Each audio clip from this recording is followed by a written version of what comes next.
কেমন আছেন সবাই? আশা করি ভালো আছেন সবাই। আজকে কাজের ছেলের সাথে ঘটে যাওয়া একটি ঘটনা শেয়ার করব। ভিডিও শুরু থেকে শেষ পর্যন্ত দেখুন, তাহলে অনেক ভালো লাগবে। পুরো ভিডিও না দেখলে কিন্তু ভালো লাগবে না। চলুন শুরু করি এখন। আমার নাম রুকসানা আক্তার। আমি ঢাকার লালবাগ এলাকায় একটা দোতলা বাড়িতে থাকি। এই বাড়িটা আমার বাবার ছিল। উনি মারা যাওয়ার পর আমি আর আমার ছোট ভাই এখানে থেকে যাই। আমার সংসার খুব সাদামাটা। আমি বিধবা মানুষ, তাই এই ভাড়া বাড়ি আমার একমাত্র ভরসা। প্রতিটি মাসের ভাড়াই আমার খরচ মেটায়। ভাড়াটিয়ালা সাধারণত শান্ত স্বভাবের মানুষ। তারা আমাকে কোনো ঝামেলায় ফেলে না। আমি ভেবেছিলাম এভাবেই আমার জীবন কাটবে। কিন্তু কয়েক মাস আগে আমার ভাড়াটিয়ারা হঠাৎ একটা কাজের ছেলে রাখল। সেই দিন থেকেই আমার ভেতরে অদ্ভুত এক অস্বস্তি জমতে শুরু করল। ছেলেটার বয়স খুব বেশি না, কিন্তু তার চোখে মুখের ভঙ্গি একেবারেই স্বাভাবিক নয়। তার চোখে অচেনা শূন্যতা আমি প্রথম দিন থেকেই খেয়াল করেছি। সে অকারণেই বারান্দায় দাঁড়িয়ে থাকে অথবা আশেপাশের দিকে তাকিয়ে থাকে, যেন চারপাশে কি ঘটছে তা বোঝার চেষ্টা করছে। আমার মনে হচ্ছিল তার দৃষ্টির আড়ালে লুকানো আছে অন্য কোনো মানে। কিন্তু আমি তখনও চুপ ছিলাম, কারণ ভাবছিলাম হয়তো আমি বাড়িয়ে ভাবছি। একদিন দুপুরে রান্নাঘরে ঢুকতে গিয়ে দেখি ছেলেটা দরজার আড়ালে দাঁড়িয়ে আছে। আমি চমকে জিজ্ঞেস করলাম, এখানে দাঁড়িয়ে কি করছো? সে বলে উঠল নাকি মশলার হাঁড়ি খুঁজছিল, অথচ রান্নার দায়িত্ব তার ওপর ছিল না। তাই ওর ব্যাখ্যাটা আমার কাছে মিথ্যে বলে মনে হলো। আমি কিছু না বলে সরে এলাম। কিন্তু সেই দিন থেকেই আমি বুঝতে পারলাম আমার সন্দেহ বৃথা নয়। এরপর কয়েকদিন আমি লক্ষ্য করলাম ভাড়াটিয়ার মেয়েটা বারান্দায় দাঁড়ালে কাজের ছেলেটা অকারণেই আশেপাশে ঘোরাফেরা করে। তার চোখের চাহনি অদ্ভুত। আমি মহিলা মানুষ, আমি জানি পুরুষের চোখের দৃষ্টি কেমন হলে সেটার ভেতরে খারাপ ইঙ্গিত থাকে। সেই দৃষ্টি আমি তার চোখে স্পষ্ট দেখতে পাচ্ছিলাম। আমি ভাড়াটিয়ার মেয়েটাকে কিছু বলিনি, কারণ সে ভীত হয়ে পড়বে। ভেবেছিলাম আমি নিজে খেয়াল রাখব। রাতে একদিন আমি উঠোনে হাঁটছিলাম। হঠাৎ দেখি ছেলেটা অন্ধকারে দাঁড়িয়ে জানালার ফাঁক দিয়ে ভেতরে তাকাচ্ছে। কার ঘর সেটা বুঝতে পারিনি, তবে আমি গলা খাকারি দিতেই সে হকচকিয়ে গেল। তারপর দ্রুত সরে গেল। আমি সেদিন কাউকে কিছু বলিনি, কিন্তু রাতে ঘুমের ভেতরেও সেই দৃশ্য চোখে ভেসে উঠছিল।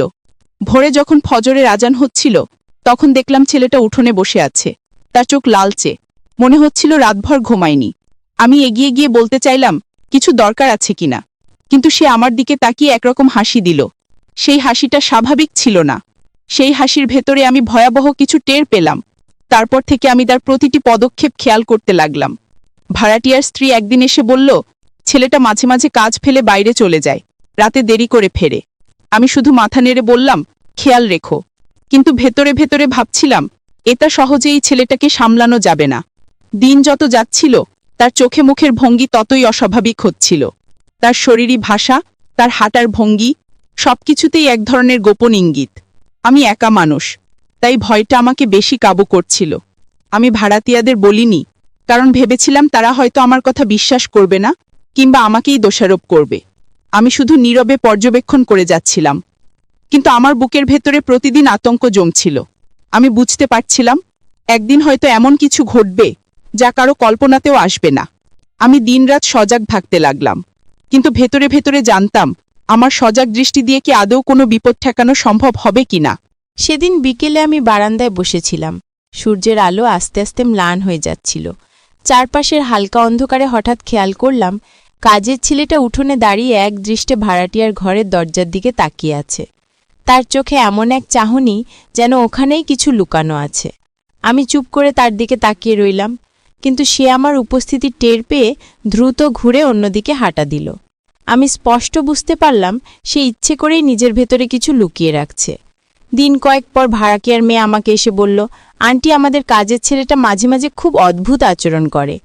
রাতে দরজার সামনে দাঁড়িয়ে থাকে, অথবা কখনো জানালা দিয়ে বাইরে তাকিয়ে থাকে। আমি হাসি মুখে বললাম, হয়তো সে নতুন জায়গায় অভ্যস্ত হয়নি। কিন্তু ভেতরে আমি ভয় পেলাম, কারণ মেয়েটা যা বলেছে আমি নিজেও সেই দৃশ্য কয়েকবার দেখেছি। শুধু আমি কাউকে বলিনি। সেই রাতে আমি ঘুমাতে পারছিলাম না। বারবার জানালার কাছে গিয়ে দাঁড়াচ্ছিলাম। বাইরে তাকালে দেখি উঠোনে নিস্তব্ধ অন্ধকার, তার ভেতরে যেন ছেলেটার ছায়া ঘুরে বেড়াচ্ছে। হঠাৎ আমার মনে হলো সে হয়তো কারো ঘরে ঢোকার পথ খুঁজছে। আমার বুক ধক করে উঠল। আমি জানালাটা বন্ধ করে দিলাম। সকালে ভাড়াটিয়ার স্ত্রীকে জিজ্ঞেস করলাম, ছেলে কাজ ঠিকমতো করছে তো?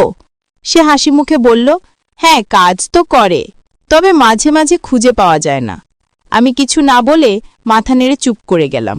আমি ভাবছিলাম, আমি যদি সরাসরি কিছু বলি তবে হয়তো তারা আমাকে ভুল বুঝবে।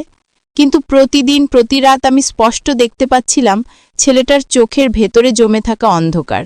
আমি মহিলা মানুষ, আমার অভিজ্ঞতা কম নয়। এত বছর সংসার টানতে গিয়ে আমি মানুষের চোখ চিনতে শিখেছি। আর এই ছেলেটার চোখ আমাকে প্রতিদিন ভয় পাইয়ে দিচ্ছিল। ভাড়াটিয়ার মেয়ে একদিন একা বারান্দায় দাঁড়িয়েছিল। আমি দূর থেকে দেখলাম ছেলেটা কিছু কাজ করার ভান করে ওর কাছাকাছি চলে গেল। তারপর চোখ মেলে ওর দিকে তাকালো। আমি হঠাৎ কাশি দিলাম। আমার শব্দ শুনে ছেলেটা চমকে উঠল, আর মেয়েটাও ভেতরে চলে গেল। আমি বুঝতে পারলাম আমার সন্দেহ বৃথা নয়। রাত হলে আমি বারান্দায় বসে থাকি, শুধু খেয়াল করার জন্য কে কোথায় যাচ্ছে। একদিন দেখি ছেলেটা চুপচাপ সিঁড়ির পাছা দাঁড়িয়ে আছে, নিচ থেকে কারো রুমের ভেতর টান টান দৃষ্টিতে তাকিয়ে আছে। আমি কাছে গিয়ে জিজ্ঞেস করলাম, এখানে দাঁড়িয়ে কি করছো? সে মিথ্যে হেসে বলল, বাতাস খাচ্ছি। আমি কিছু না বলে সরে এলাম, কিন্তু মনে মনে ভয়টা আরও বেড়ে গেল। কয়েকদিন পর ভাড়াটিয়ার স্ত্রী আমার কাছে এসে বলল, আন্টি, রাতে একবার দেখি ছেলেটা রান্নাঘরে বসে আছে। আমি জিজ্ঞেস করতেই বলল, নাকি ঘুম আসছিল না তাই উঠে পড়েছে, কিন্তু তার চোখ লালচে দেখাচ্ছিল। আমি কিছু উত্তর দিলাম না, শুধু বললাম, খেয়াল রেখো। আসলে আমিও একই জিনিস লক্ষ্য করেছি। ছেলেটার চোখ প্রতিদিনই লাল থাকে, মনে হয় ও রাত জেগে কিছু করছে। আমি আমার রুমে বসে জানালার ফাঁক দিয়ে বাইরে তাকালে দেখি অন্ধকারে ওর ছায়া ঘুরে বেড়াচ্ছে, কখনো উঠোনের এক পাশে, কখনো বারান্দার পাশে। আমি যতই খেয়াল করি ততই স্পষ্ট হয়ে যায় ছেলেটা স্বাভাবিক নয়, হয়তো সে কোনো খারাপ চিন্তা লুকিয়ে রেখেছে।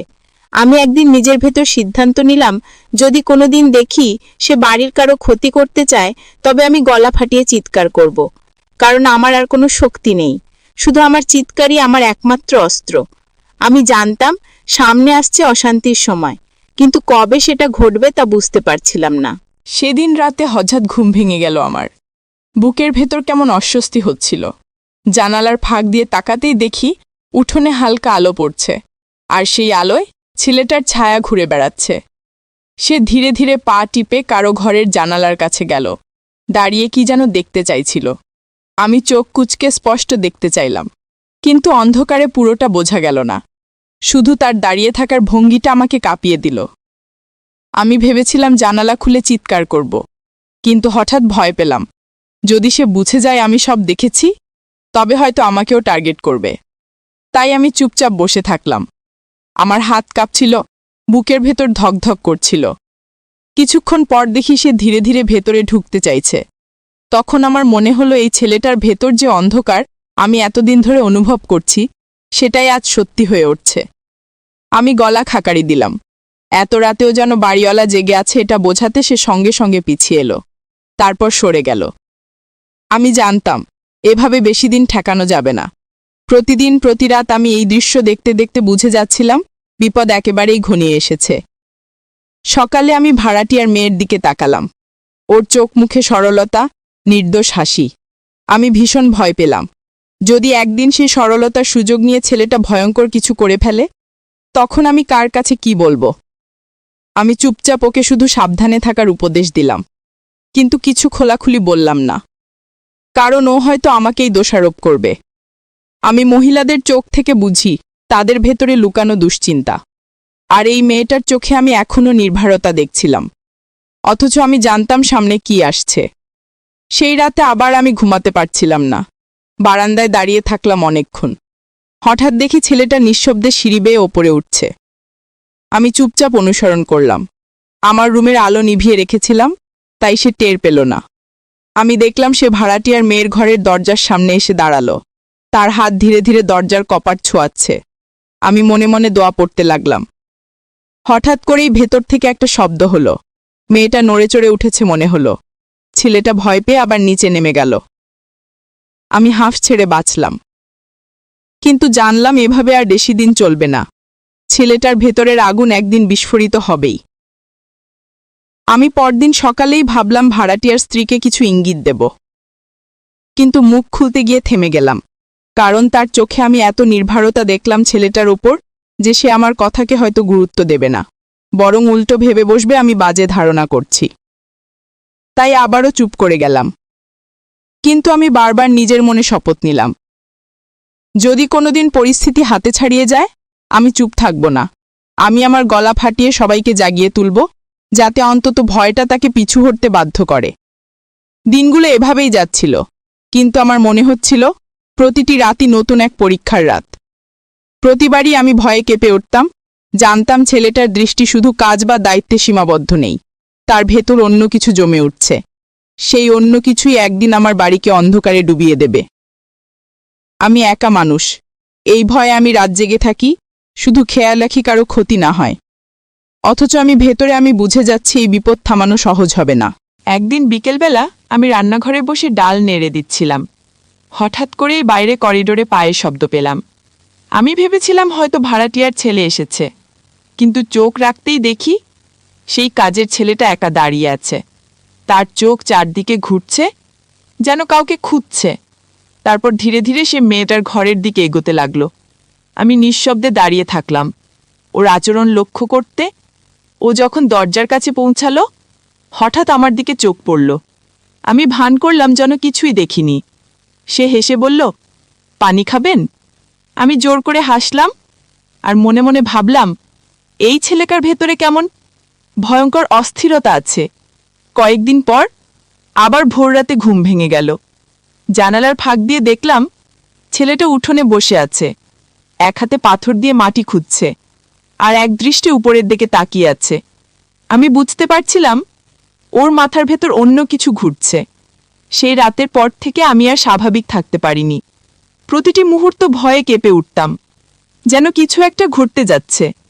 আমার সন্দেহ আরও বাড়ল যখন ভাড়াটিয়ার মেয়েটা একদিন আমার কাছে এসে লাজুক মুখে বলল, আন্টি, আপনি জানেন, মাঝে মাঝে দেখি কাজের ছেলেটা আমার ঘরের সামনে দাঁড়িয়ে থাকে। আমি ঘুম থেকে উঠে দরজা খুললে দেখি সে চমকে সরে যায়। আমি মেয়েটাকে জোর করে হাসলাম, বললাম এসব কিছু না, তোমার ভুল ভ্রান্তি। কিন্তু ভেতরে ভেতরে আমার বুক কেঁপে উঠল। আমি জানতাম সে ভুল দেখছে না, কারণ আমিও একই দৃশ্য বহুবার দেখেছি, শুধু মুখে বলতে সাহস পাইনি। সেদিন রাতে আমি ঠিক করলাম জেগেই থাকব। মেয়েটার ঘরের সামনে আলো নিভিয়ে চুপচাপ বসে থাকলাম। দেখি রাত গভীর হলে ছেলেটা পা টিপে এগিয়ে আসছে। আমি নিঃশব্দে তাকিয়ে আছি, তার হাত দরজার কপাট ছুতে যাচ্ছিল। হঠাৎ আমি জোরে কাশলাম। শব্দ শুনেই সে আতকে উঠে দৌড়ে সরে গেল। আমার হাত কাঁপছিল, বুক ধরফর করছিল। আমি তখনই শপথ নিলাম, এবার যদি আবার এমন দেখি, আমি চিৎকার করে পুরো বাড়ি জাগিয়ে তুলব। কারণ আমি একা মানুষ হলেও আমার গলার আওয়াজ অন্তত ছেলেটাকে ভয় পাইয়ে দিতে পারবে। সকালে মেয়েটা চোখে মুখে কোনো দুশ্চিন্তা দেখিনি। ও কিছু জানে না। আমি একা সবটা দেখছি আর ভেতরে ভেতরে আতঙ্কে ভুগছি। ভাড়াটিয়ার স্ত্রীকে কিছু বলতে পারিনি, কারণ সে হয়তো আমাকে পাগল ভেবে বসবে। আমার বয়স হয়েছে, একা বিধবা নারী, তাই হয়তো ভাববে আমি বেশি বাড়িয়ে ভাবছি। অথচ আমি জানি আমার চোখ আমাকে ধোঁকা দিচ্ছে না। প্রতিটি রাতে ছেলেটা যেভাবে ছায়ার মতো ঘুরে বেড়ায়, সেটাই প্রমাণ তার ভেতরে খারাপ কিছু জন্ম নিয়েছে। সেদিন সন্ধ্যায় আমি উঠোনে বসেছিলাম। হঠাৎ দেখলাম মেয়েটা একা হাঁটছে, আর দূর থেকে কাজের ছেলেটা অকারণেই তার পিছু নিচ্ছে। আমি দাঁড়িয়ে ডেকে উঠলাম, ও মেয়ে, পানি নিয়ে আসো। আমার ডাকে মেয়েটা ঘরে চলে গেল। ছেলেটা থমকে দাঁড়িয়ে আমার দিকে তাকালো। সেই দৃষ্টি অদ্ভুত ভৌতিক ছিল, যেন আমাকে বোঝাতে চাইছে, আমি জানি সে কি চায়, কিন্তু কিছুই করতে পারছি না। আমি গায়ে কাঁপুনি অনুভব করলাম আর মনে মনে আল্লাহর নাম জপতে লাগলাম। দিনগুলো এভাবেই যেতে থাকলো। আমি প্রতিদিন খেয়াল করতাম, প্রতিটি মুহূর্ত আমার চোখে ধরা দিচ্ছে তার ভেতরের গোপন ভয়ঙ্কর ইচ্ছা, কিন্তু কাউকে কিছু বলতে পারছিলাম না। শুধু নীরবে নিজেকে প্রস্তুত করছিলাম, যেন যেদিন ঝড় নামবে সেদিন অন্তত আমি চুপ করে থাকব না। সেদিন রাতটা ছিল অন্যরকম। আকাশে কালো মেঘ জমেছিল, মাঝে মাঝে বিদ্যুৎ চমকাচ্ছিল, আর সেই আলোয় আমি বারবার জানালার বাইরে তাকাচ্ছিলাম।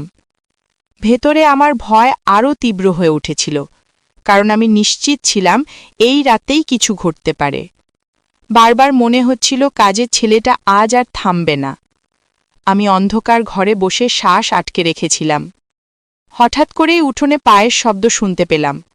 ধীরে ধীরে কারো হঠাৎ শব্দ যেন মাটি চাপা দিতে চাইছে। আমি জানালার ফাঁক দিয়ে তাকাতেই দেখি ছেলেটা নিঃশব্দে এগিয়ে যাচ্ছে মেয়েটার ঘরের দিকে। তার চোখে এমন এক দৃষ্টি যা আগে বহুবার দেখেছি, কিন্তু আজ সেটা আরও ভয়ঙ্কর মনে হচ্ছিল। আমি হাত জোর করে দোয়া পড়তে লাগলাম। হঠাৎ করেই মেয়েটার ঘরের ভেতর আলো জ্বলে উঠল। ছেলেটার সাথে সাথে পিছিয়ে গেল। আমি বুঝলাম আল্লাহর রহমতে সে বেঁচে গেছে, কিন্তু আমার বুক কেঁপে উঠছিল, কারণ আমি জানতাম এটা কেবল সময়ের ব্যাপার, আবারও সে চেষ্টা করবে। সকালবেলা আমি ভাড়াটিয়ার স্ত্রীর সঙ্গে কথা বলার চেষ্টা করলাম, ইঙ্গিত দিলাম রাতে সাবধানে থাকতে। তবে সে হাসি মুখে বলল, কাজের ছেলে নাকি খুব পরিশ্রমী। আমার কথা শুনে সে অবাক হল না, বরং মনে হলো আমার সন্দেহকে গুরুত্বই দিল না। আমি চুপ করে গেলাম, কিন্তু ভেতরে আরও অসহায় লাগছিল। দিন দিন ছেলেটার আচরণ আরও অদ্ভুত হচ্ছিল। মেয়েটা বারান্দায় দাঁড়ালেই সে আশেপাশে ঘোরাঘুরি করত। তার চাহনি ছিল খালি, কিন্তু ভেতরে যেন লুকানো আগুন। আমি মারির চোখে সেই আগুন চিনতে পারি। আমি একদিন দূর থেকে তাকিয়েছিলাম, তখন দেখি মেয়েটা কাপড় শুকাতে দিচ্ছে, আর ছেলেটা ওর দিকে এক দৃষ্টে তাকিয়ে আছে। হঠাৎ সে কাছে গিয়ে কাপড় ধরতে চাইল। আমি জোরে ডাক দিলাম, ওরে ছেলে, এখানে আয়। ছেলেটা চমকে উঠল আর মেয়েটাও ভেতরে চলে গেল। আমি জানতাম আমার ডাকই তাকে থামালো, না হলে সে অন্য কিছু করত। সেই রাতে আমি আর চোখ বন্ধ করতে পারিনি। কেবল ভাবছিলাম, এই ছেলেটাকে যদি এখনই থামানো না যায় তবে সামনে বড় বিপদ আসবে। কিন্তু কারো কাছে বললেই তারা হাসাহাসি করবে, তাই একাই বুকের ভেতরে ভয়ে কাঁপছিলাম। প্রতিদিন রাত নামার সাথে সাথে আমার আতঙ্ক বাড়তে থাকত। আমি দরজার পাশে বসে থাকতাম, আলো নিভিয়ে চারদিক খেয়াল করতাম, কারণ জানতাম সে আবার ঘুরে আসবে, এবং প্রতিদিনই আসত। কখনো সিঁড়ির পাশে দাঁড়াত, কখনো জানালার কাছে, কখনো আবার উঠোনে বসে থাকত। তার দৃষ্টিতে এমন কিছু ছিল যা আমাকে শিউরে তুলত। আমি ভেবেছিলাম এতদিনের জীবনে অনেক কষ্ট দেখেছি, অনেক দুঃখ সহ্য করেছি, কিন্তু এই ছেলেটার চোখে যে অন্ধকার আমি দেখছি সেটা অন্য রকম। তার ভেতরকার ইচ্ছা শুধু কাজের ছেলে হয়ে থাকা নয়, সে অন্য কিছু চায়, আর সেই চাওয়ায় একদিন ভয়ঙ্কর হয়ে উঠবে। আমার সন্দেহ ভুল নয়। প্রতিটি রাত, প্রতিটি মুহূর্তে আমি প্রমাণ পাচ্ছিলাম। আমি ভাবছিলাম, আমি যদি না থাকতাম এই বাড়িতে, তবে হয়তো কেউই এসব খেয়াল করত না। সবাই ঘুমিয়ে যেত, আর একদিন বড় ক্ষতি হয়ে যেত। তাই আমি মনে মনে আল্লাহকে ধন্যবাদ দিচ্ছিলাম, অন্তত আমি আছে বলে মেয়েটা এখনো নিরাপদে আছে। তবে জানতাম এভাবে বেশি দিন চলবে না, কারণ ছেলেটার ভেতরের অস্থিরতা প্রতিদিন আরও বেড়ে যাচ্ছে, আর আমি প্রতিদিন আরও ভয়ে জমে যাচ্ছি।